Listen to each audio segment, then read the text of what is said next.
In this video, we will talk about how to subtract decimals and fractions. So let's say we have 12.45 minus 3/4. So we have a decimal and we want to subtract a fraction. How can we do that? Well, we either need to convert both numbers to fractions or both numbers to decimals. So I find it easiest to convert the fraction into a decimal. So let's convert 3/4 into a decimal. So here's how we can do that. We can use a little long division where we put the numerator, the 3, on the inside. This is known as the dividend. And we put the denominator, the 4, on the outside, which is known as the divisor. So now we just perform normal long division. So we say, how many 4s go into 3? Well, 4 cannot go into 3. It's larger than 3. So we would write a 0 up here.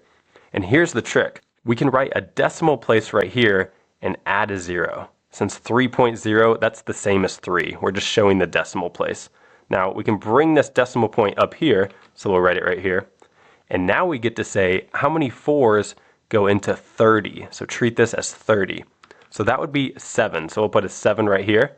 So 4 times 7, that's 28. So just like in normal long division, we'll do 30 minus 28, which is 2. Now in normal long division, you might write remainder 2.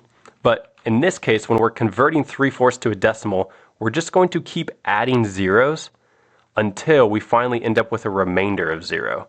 So here's what we do. We bring down this next 0. So put that right here. And then we say how many 4s go into 20? Well, that would be 5. So we'll put our 5 up here in the quotient. 4 times 5, that is 20. So we'll say 20 minus 20. That leaves us with a remainder of 0. So that tells us that we're done. So 3/4 is the same as 0.75. So now what we can say is 12.45. Instead of subtracting 3/4, we'll subtract 0.75. So let's write that right here, minus 0.75. So now we can just perform this subtraction since both numbers are decimals. So 5 minus 5, that's 0. 4 minus 7, we can't do that, so we need to borrow from this 2, make it a 1, and we get to add 10 to this 4. So 10 plus 4 is 14. 14 minus 7 is 7. Here's our decimal point. 1 minus 0, that's 1. And 1 minus nothing, that's also 1. So our final answer is 11.70. So 12.45 minus 3/4 is 11.70. Or if you wanted to, you could write your final answer as 11.7 since you don't need that extra 0 at the end.